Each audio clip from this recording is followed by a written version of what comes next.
Hola YouTube, welcome back to my channel and good evening if you are watching this video to try this routine with me. Today I'm going to be sharing with you the nighttime routine that I've been recently trying to use in order to practice self-care. And the reason that I say trying is because I haven't been able to do it every night. I'm still struggling a bit with my depression, so sometimes it's harder, but every night I try to do at least 2 or 3 things. As you probably seen on social media, self-care is very trendy nowadays, but for me, most of what you see on Instagram is not really self-care. Having a bubble bath or treating yourself with a nice caramel macchiato are things that, yes, can be used for self-soothing, but although these things are useful as a tool to deal with distress or anxiety, they're not self-care in the long run.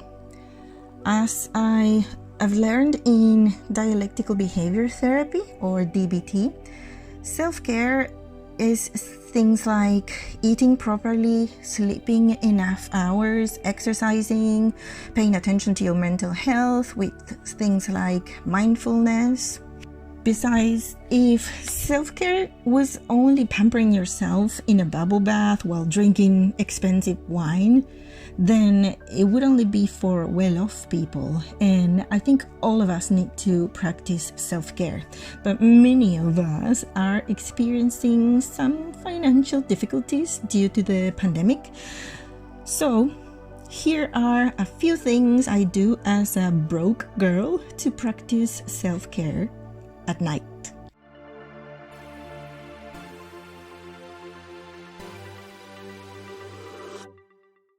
The first thing that I did during this nighttime routine was taking a shower, because I don't have a bathtub.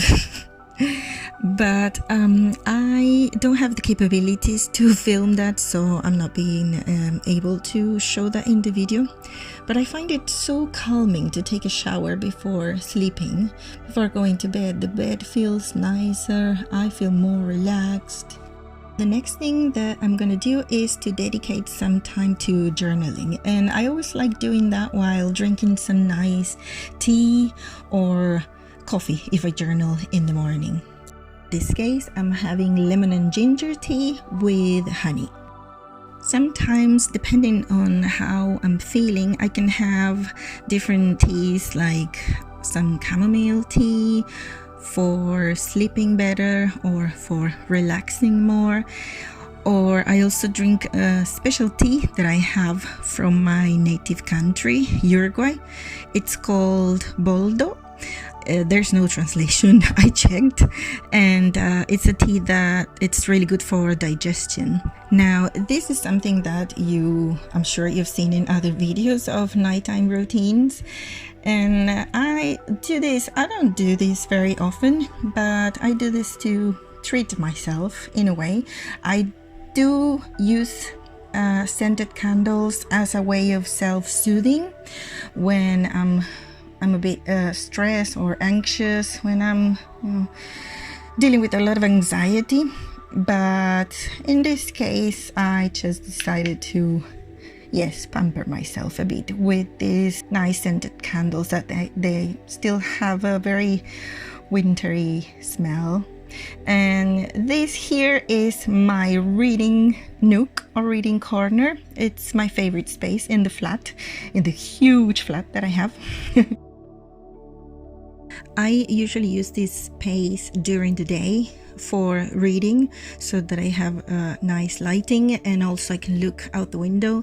But I thought that it would be nice to do some journaling there. I'm getting ready to do some journaling, all nice and comfy, with my trusty companion Gizmo, who you've probably seen in the background in many of my videos. And don't worry, I never feed him after 12 or get him wet. My last video was all about the benefits of journaling for your mental health, and I've been doing a lot of journaling these past weeks, so I wanted to include it in today's nighttime routine.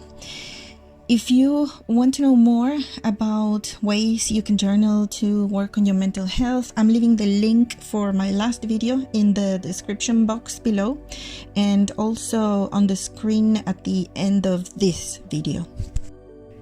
But to summarize, journaling is an incredibly beneficial self-care technique because it reduces stress, it clarifies thoughts and feelings, and ultimately it helps you get to know yourself better. I will definitely do more videos about this topic because it has been a huge help for me during this depressive episode I've been going through. Sometimes I have no energy to do anything else but journaling.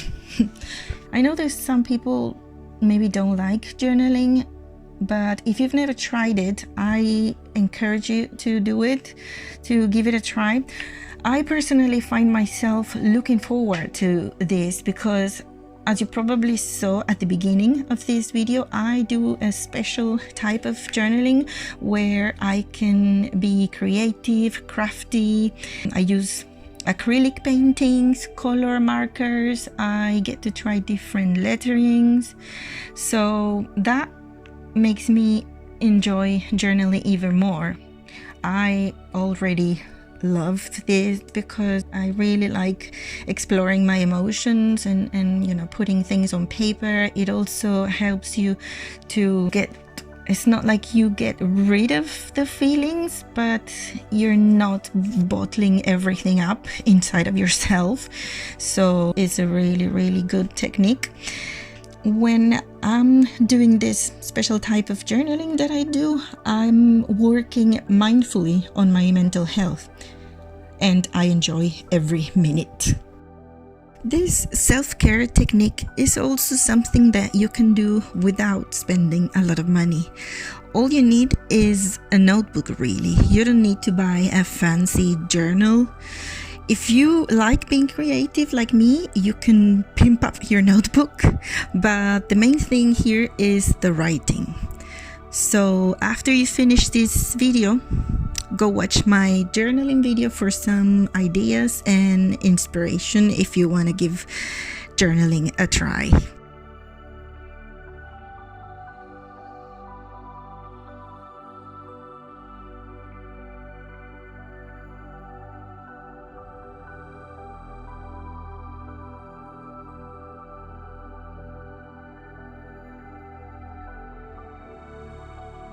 And now it's time to take my medication. Remember guys, there's absolutely no shame in taking medication for mental illness.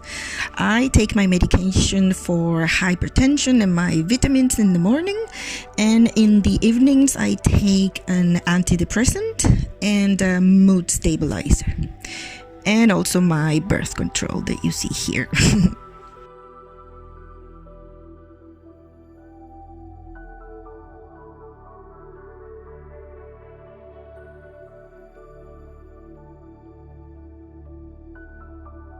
Now, this part might seem a bit obvious, but chances are if you clicked on this video, you either know what it's like to live with depression, or maybe a friend or someone close to you has experienced depression.